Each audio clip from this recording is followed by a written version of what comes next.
Hola a todas, hola a todos. Un día más. Seguimos con una sesión más del tema de la filosofía política. En la clase de hoy hablaremos del liberalismo. ¡Vamos allá! Esto es Filosofía en la Cuarentena.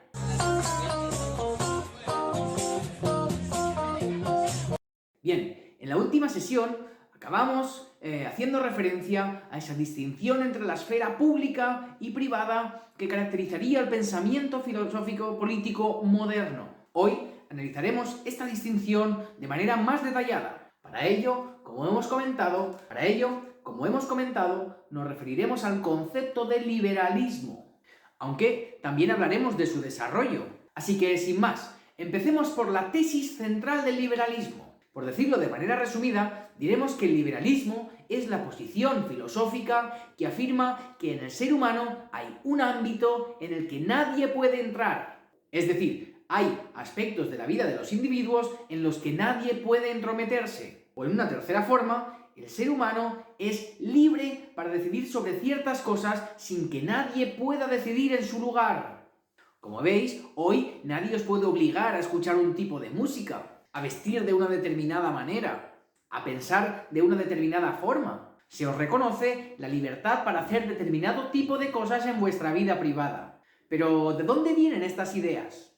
A lo largo del curso ya hemos hecho referencia al conflicto teológico que tiene lugar a principios de la modernidad, que como hemos visto tiene implicaciones filosóficas. ¿Recordáis? Hablamos del surgimiento del protestantismo, esa corriente que negó la autoridad al Papa y propuso el determinado tipo de lecturas alternativas de las Sagradas Escrituras. Si recordáis, el protestantismo defendía que era la conciencia la que debía determinar cuál era el significado de las Sagradas Escrituras. No era, por tanto, necesario ningún intermediario entre Dios y la conciencia.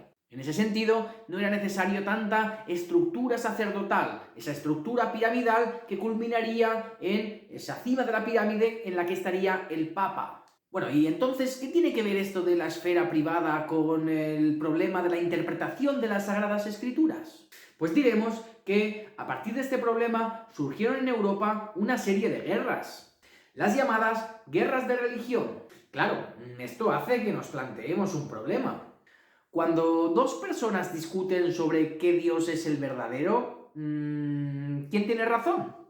De hecho, ¿hay alguna manera de saber si alguno de los dos tiene razón? No, nunca lo podremos saber, porque ya sabemos que esa no es una cuestión que se pueda resolver empíricamente. Por decirlo de algún modo, las guerras de religión podrían durar hasta el fin de los tiempos, nunca se cerrarían definitivamente.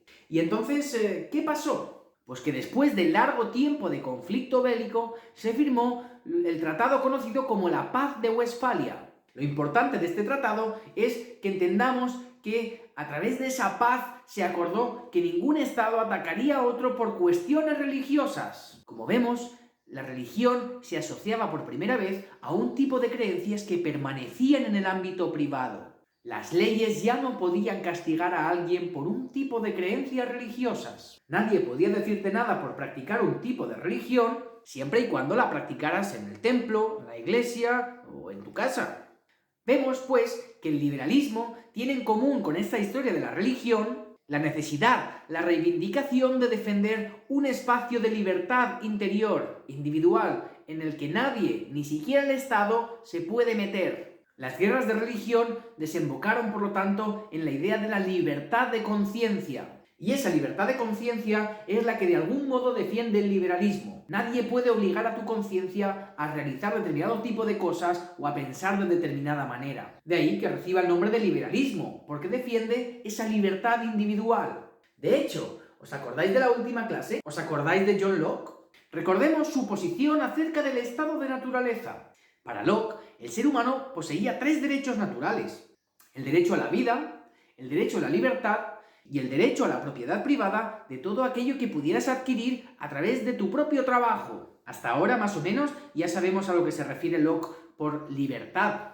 La libertad es la libertad individual que tú tienes para que nadie de fuera se pueda meter en tu vida. Entendemos que el derecho a la vida es ese derecho que tienes a verte libre de invasiones o agresiones que pongan en peligro, pues, tu propia vida. Pero cuando hablamos del derecho a la propiedad privada, deberemos matizar, como hemos dicho, que Locke entendía por propiedad privada todas aquellas posesiones que sean el resultado de tu trabajo. Locke entendía que solo podías poseer aquello que tú hubieras trabajado. Y muy importante, siempre y cuando nunca acumularas más de lo que pudieras consumir. No podías tener como propiedad privada una cantidad de manzanas mayor a las que fueras capaz de comerte. Y esto es importante porque vamos a ver que es un concepto de la propiedad privada que va a verse modificado en el posterior desarrollo del pensamiento liberal. Pero en cualquier caso, hasta ahora tenemos que Locke defendió que por naturaleza tenemos derecho a la vida, a la libertad y a la propiedad privada. Diremos ahora otra cosa. En Locke, esta idea de libertad, entendida como libertad de conciencia, queda plasmada en un texto titulado Carta sobre la tolerancia. En ella, Locke defendió una idea a la que ya hemos hecho referencia cuando hablamos de Maquiavelo, si os acordáis. Hablamos de la necesidad de separar Iglesia y Estado, que en este caso, como decíamos, se traduce en una división entre la esfera pública y la esfera privada. Locke entendió que las leyes debían regir la vida en común, sin intervenir en la conciencia privada, en la creencia religiosa de sus ciudadanos. Locke creía que si alguien creía en el Dios equivocado, ese era un problema que se resolvería en el más allá. Los políticos, o los reyes, debían preocuparse por las leyes que afectaran a todos, no por las almas individuales de todos sus ciudadanos, puesto que ese poder solo corresponde a Dios. Como comentamos al final de la sesión anterior, y como es visible ahora, esta división entre el aspecto público y privado de nuestras vidas es una idea fundamental que arranca en este contexto al que hemos llamado el pensamiento político de la modernidad. La tolerancia, por lo tanto, como libertad de conciencia, es un rasgo fundamental del planteamiento liberal de John Locke. En este sentido, vemos que su ideal de Estado es un Estado que no interviene en la vida de sus ciudadanos, excepto cuando estén en peligro la vida, la libertad y la propiedad privada. Cuando esté en peligro mi libertad, por ejemplo, si me secuestran, cuando esté en peligro mi vida, si alguien me agrede, o cuando esté en derecho mi propiedad privada, si alguien viene a robarme. Pero para nada más. Esa es la idea. El liberal entiende que el Estado debe intervenir lo menos posible en la vida de sus ciudadanos. Pero recordemos que Locke, a diferencia de Hobbes, se mostró contrario en otorgar poderes absolutos al gobernante. Por ello, propuso una división de poderes. Aunque ya lo conocéis, esa división de poderes hace referencia a la división del poder ejecutivo, legislativo y judicial.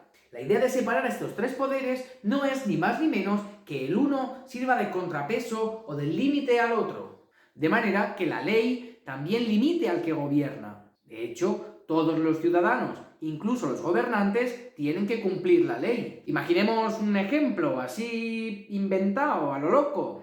En una situación de confinamiento, todos los ciudadanos, incluso los dirigentes políticos, deben permanecer en sus casas. Todos. Sin excepción.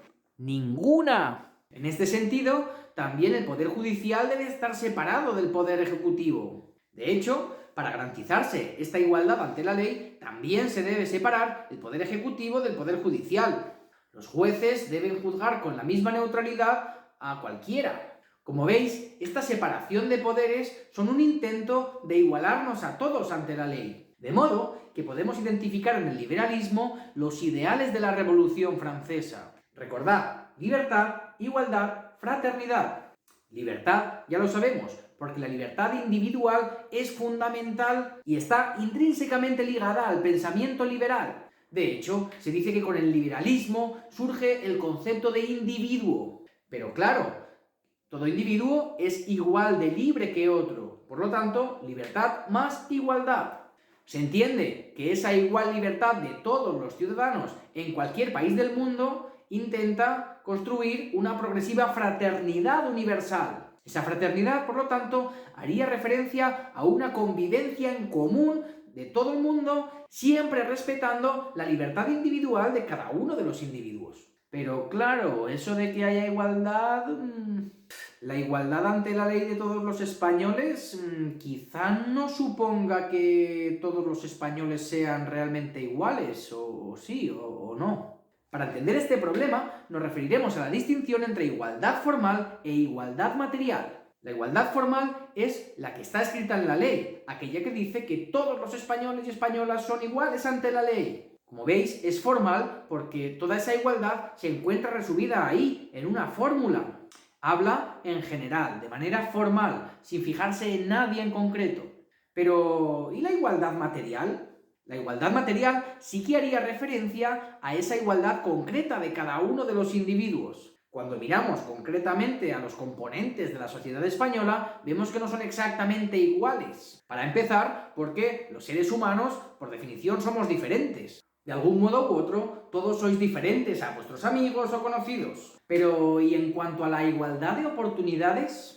Pues vemos que tampoco todo el mundo tiene exactamente las mismas oportunidades. La hija de una familia que tengan unos buenos trabajos que les permitan ganar bastante dinero y tener tiempo libre, probablemente tenga mejores oportunidades para triunfar académicamente, porque sus padres tienen más tiempo para estar con ella, para acompañarla en sus estudios, para pagar clases de repaso, para comprarle un ordenador para hacer las tareas mejor. Sin embargo, el hijo de una familia con pocos recursos, sus padres no pueden apenas estar tiempo con él para ayudarlo, ni comprarle una serie de recursos necesarios, pues sí, quizá pueda obtener un título de la ESO, incluso del bachillerato, pero quizá tenga menos oportunidades. Esta especie de desigualdad material es la que nos lleva a hablar de un matiz que va a introducir un filósofo que ya conocemos, John Stuart Mill.